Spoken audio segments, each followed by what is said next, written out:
پتہ ہے خدا نے ہجڑے کیوں بنائے؟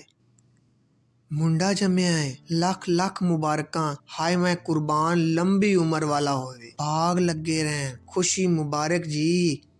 ہم سب کی زندگی کے کسی نہ کسی صفحے پر یہ منظر نقش ہے، چمک دمک، چیختے چلاتے رنگوں کے ملبوسات میں کچھ تھرکتے ہوئے جسم، میک اپ زدہ چہروں کی مخصوص آواز دور دور تک اعلان کرتی ہوئی کہ محلے کے فلاں گھر میں ہجڑے موجود ہیں۔ بچہ پیدا ہوا ہو یا شادی کا زور و شور، ان کی موجودگی لازم ہوتی ہے۔ کم عمر ہونے کے باوجود ان چہروں پر نسائیت کی کمی ہمیں نظر آ جاتی ہے۔ ایسے ہی حال میں ایک کیس آیا، باتوں کی وضاحت نے ایک الگ بات چھیڑ دی۔ کہنے لگی سر ہماری تماش بینی ہمارے بڑے بھائی کے نزدیک انتہائی غلط تھی۔ خیر اخلاق کا تو ہمیں علم نہیں، لیکن ان کو قریب سے دیکھنے کے شوق میں ایک بار ہم اپنی ٹانگ ضرور تڑوا بیٹھے۔ پھر بھی تجسس کبھی کم نہیں ہوا۔ وہی سوال کہ کون ہیں یہ لوگ اور کیوں ہیں مختلف، کیوں ہے ان کا پیشہ؟ خیر یہ الفاظ اس کلائنٹ کے تھے، سوچا وضاحت میں کر دوں۔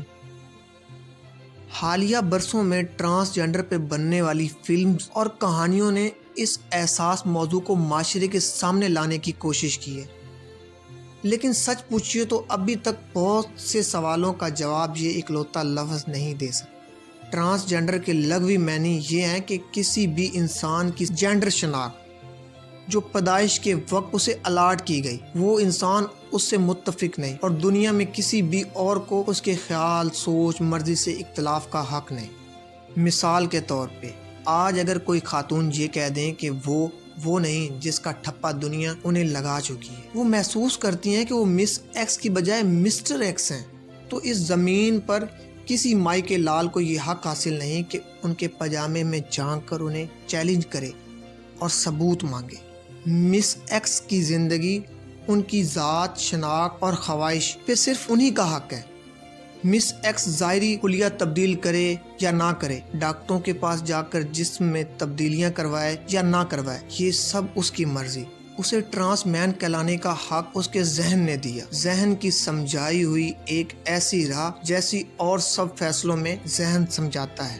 اسی طرح مسٹر وائی اگر اعلان کریں کہ ان کے خیال میں وہ مس وائی ہیں، تو تب بھی پاجامے میں جھانکنا تو دور کی بات، کوئی ان سے پوچھ بھی نہیں سکتا کہ کیوں بھائی کیوں، یہ الہام کیوں اور کیسے ہوا۔ مسٹر وائی کی مرضی جناب کہ جب چاہیں خود کو ٹرانس وومن کہلوائیں، رہا کپڑے، حلیہ اور علاج وہ ان کی پسند پہ۔ اگلے مرحلے میں اگر مس ایکس اور مسٹر وائی یہ فیصلہ کریں کہ وہ ذہنی طور پہ جو سمجھتے ہیں انہیں اس کے مطابق نظر بھی آنا ہے، تب لباس، حلیے کی تبدیلی، جسم کے ساتھ ڈاکٹروں کی چھیڑ چھاڑ کا مرحلہ آئے گا۔ اب مس ایکس اور مسٹر وائی ٹرانس سیکچول پکارے جائیں گے، یعنی وہ ٹرانسجینڈر جنہوں نے تبدیلیوں کے ساتھ ٹرانس سیکچول ہونے کا راستہ اختیار کیا۔ فرض کیجئے کہ مس ایکس یا مسٹر وائی محسوس کرتے ہیں کہ وہ ایسی کسی پہچان کے حق میں نہیں، وہ جنسی شناخت کے کسی بھی ڈبے میں گھس کر نہ مس بننا چاہتے ہیں نہ مسٹر، تو پھر کیا کیا جائے؟ اس مشکل کا بھی حل ڈھونڈا جا چکا ہے۔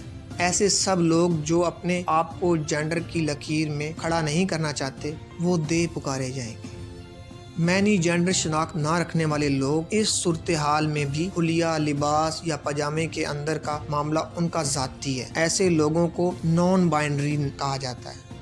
ٹرانسجینڈر ہی کی چھتری تلے وہ لوگ آتے ہیں جو فطرت کی ناانصافی کا شکار ہو کر واضح پہچان کے ساتھ انٹرسیکس کہلاتے ہیں۔ اچھا، کروموسوم کا اتھل پتھل، ہارمونز کی کمی زیادتی کا اسی کیٹیگری میں شمار ہوتا ہے۔ آج کل انہیں DSD مطلب ڈس آرڈر آف سیکس ڈیفرینٹیشن کا نام دیا گیا ہے۔ ٹرانسجینڈر کی ایک اور شاخ تیسری جنس کہلاتی ہے، جو روایتی طور پر ہجڑا یا خسرہ کے طور پر پہچانے جاتے ہیں۔ ایشیا کے اس خطے میں جس کی ہم مکین ہیں، ان کا ذکر 4000 برس پہلے کی تاریخ میں بھی موجود ہے۔ کاما سوترا جیسے قدیم مخطوطات اور مہابھارت اور رامائن سے قدیم داستانیں ہجڑوں کے ذکر سے خالی نہیں۔ سنسکرت جیسی قدیم زبان میں جینڈر کے لیے 3 الفاظ ان کتابوں میں استعمال کیے گئے: مرد، عورت اور ہجڑا۔ کہا جاتا ہے کہ جب دیوتا رام کو اپنی راجدھانی چھوڑ کر 14 برس کے لیے جنگل جانا پڑا، انہوں نے اپنے سب ساتھیوں کو واپس جانے کو کہا۔ ہجڑوں نے یہ حکم سن کر بھی ساتھ رہنے کو ترجیح دی۔ ان کی وفاداری کو دیکھ کر رام نے انہیں دوسروں کی خوشیوں میں بدھائی دینے کی طاقت عطا کی۔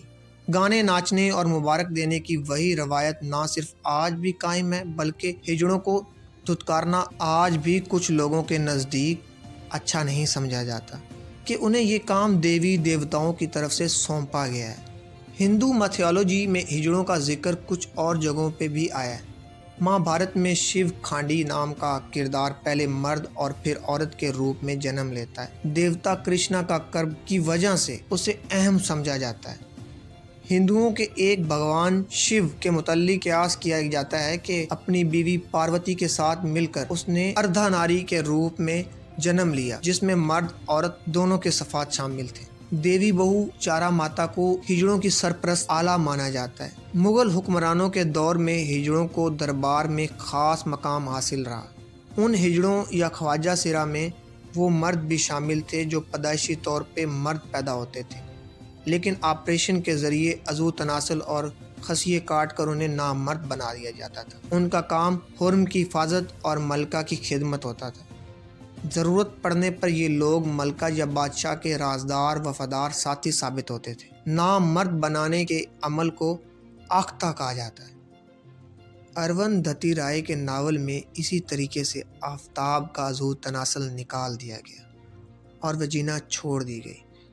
آفتاب انجم پیدائشی طور پر ہرمیفروڈائٹ تھا، جس میں مرد اور عورت دونوں کی اعضائے مخصوصہ موجود تھے۔ ایک اور کنفیوژن ٹرانسجینڈر کی رومانوی شناخت کا ہے۔ جان لیجئے کہ جینڈر شناخت کا جنسی رومان جنسی عمل سے کوئی تعلق نہیں۔ اروند رائے کہتی ہیں، پتہ ہے خدا نے ہجڑے کیوں بنائے؟ نہیں کیوں؟ ایک تجربہ تھا، اس نے طے کیا کچھ ایسا بنائے، ایسی زندہ مخلوق جس میں خوش رہنے کا مادہ ہی نہ ہو۔